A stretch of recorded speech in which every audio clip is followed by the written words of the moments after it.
सभी को नमस्कार और मेरे इस YouTube चैनल पे आप सभी लोगों का स्वागत है। तो जैसे कि हम बात कर रहे थे नवरात्रि की, तो आज नवरात्रि का चौथा दिन है। तो अभी तक हमने 3 दिन में, पिछले 3 दिन में माँ शैलपुत्री, माँ ब्रह्मचारिणी और माँ चंद्रघंटा का जो है स्वागत किया है अपने घर पे, और हमने उनकी पूजा अर्चना की है। और इसी तरह से हमारा जो चौथा दिन आता है वो माता कुष्मांडा को समर्पित होता है।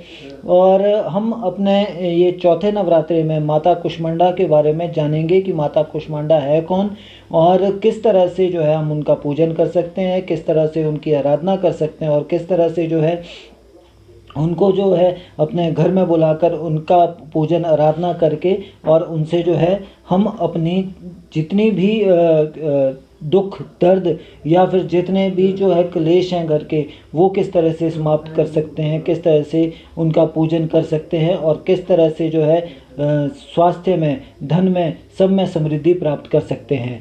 तो आइए सबसे पहले बता दें कि आज जैसे नवरात्रों का चौथा दिन है, तो आपको उसकी बहुत बहुत शुभकामनाएं। और माता कुष्मांडा को समर्पित ये चौथा दिन है, और ब्रह्मांड को उत्पन्न करने के कारण ही इन्हें माँ कुष्मांडा कहा जाता है। माँ कुष्मांडा इसीलिए इन्हें कहा जाता है क्योंकि इस ब्रह्मांड को उत्पन्न करने वाली माता यही हैं। साथ में ये भी कहा जाता है कि देवी कुष्मांडा का निवास जो है वो जो है सूर्यमंडल के भीतर किसी लोक में माना जाता है, यानी कि सूर्यमंडल के भीतर रहने वाली हैं और वहाँ पर निवास करती हैं। और वहाँ पर निवास करने के कारण इन्हें जो है माता कुष्मांडा को जो है इसीलिए जो है पूजा जाता है, इसीलिए इनका जो है पूजन किया जाता है, क्योंकि ये ब्रह्मांड को उत्पन्न करने वाली रही हैं। इसी के साथ आपको ये भी बता देना चाहूँगा कि इन्हें हरा रंग बहुत भाता है, हरा रंग काफ़ी पसंद है। आज के दिन में जितना ज़्यादा हो सके हरा रंग का प्रयोग करें, आपके लिए बहुत ज़्यादा फलदायक रहेगा। माँ के 7 हाथों में कमंडल, चक्र, धनुष और कमल पुष्प और अमृत कलश, साथ में चक्र और गदा 7 हाथों में विराजमान है। मतलब जो माता के 7 हाथ हैं उनमें जो है आपको धनुष, बाण, कमल पुष्प, साथ में अमृत कलश और चक्र और गदा मिलेगी।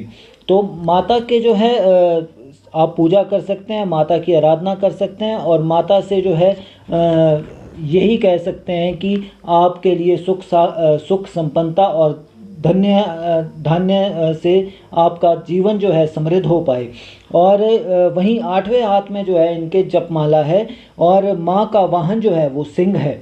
इसी के साथ कुम्हड़े की जो है बलि इन्हें काफ़ी पसंद है। कुम्हड़ा जो होता है, कद्दू जो होता है, उसकी बलि आज के दिन अगर आप माता को चढ़ाएं तो वो बहुत ज़्यादा फ़ायदेमंद रहेगी, वो इन्हें काफ़ी पसंद है।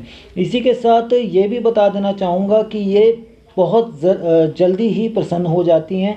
आप जितना माता को प्रसन्न करना चाहेंगे उतनी जल्दी ही माता प्रसन्न होगी। सिर्फ आपके जो है पूजन में, आपकी आराधना में किसी भी तरह की कोई भी कमी ना हो।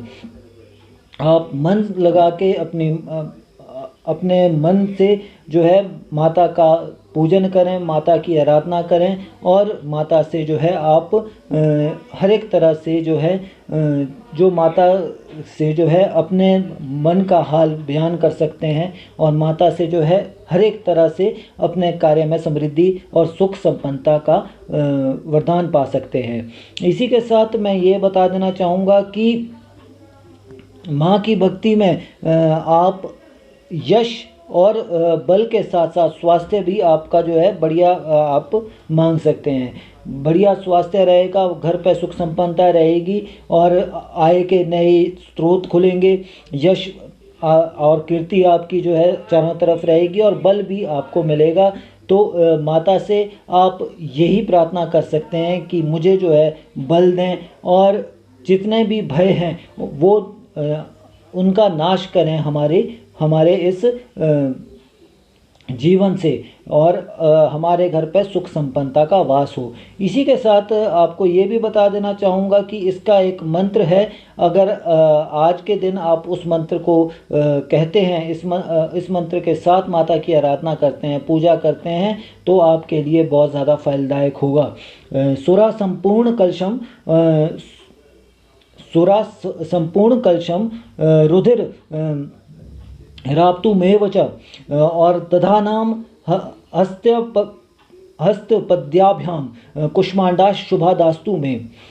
इसी तरह से एक बार फिर से मैं आपको बता देता हूँ। सुरा संपूर्ण कलशम रुधिर राप्तु मेव च दधाना हस्तप्याभ्याम कुष्मांडा शुभ दास्तु में। आप इस मंत्र को जो है पूजा के समय में अगर आप बोलते हैं तो आपके घर पे सुख संपन्नता का वास संपूर्णता से आ जाएगा। और जिस तरह से जो है आपने पिछले 3 नवरात्रे आपने जो है माँ की पूजा आराधना की है, इसी तरह से चौथे नवरात्रे को भी आप माँ का पूजन करें, घर पर सुख समृद्धि का वास हो। और माता से यही प्रार्थना है कि आप सभी लोगों के घर में सुख संपन्नता आए, आपके घर से ग्रह कलेश खत्म हो, आपके घर पर सुख शांति रहे और आय के नए स्रोत खुलें, आपका स्वास्थ्य हमेशा सही रहे और बल आपको मिलता रहे और आय के नए स्रोत आपके लिए खुलते रहें।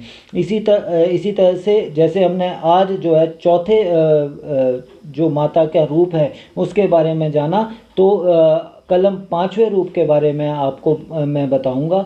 तो कल तक के लिए आप माता की पूजा आराधना हमेशा करें और कल आपको फिर से मिलते हैं। कल आपको फिर से बताते हैं, आपको कल 5वें रूप के बारे में हम बताएंगे।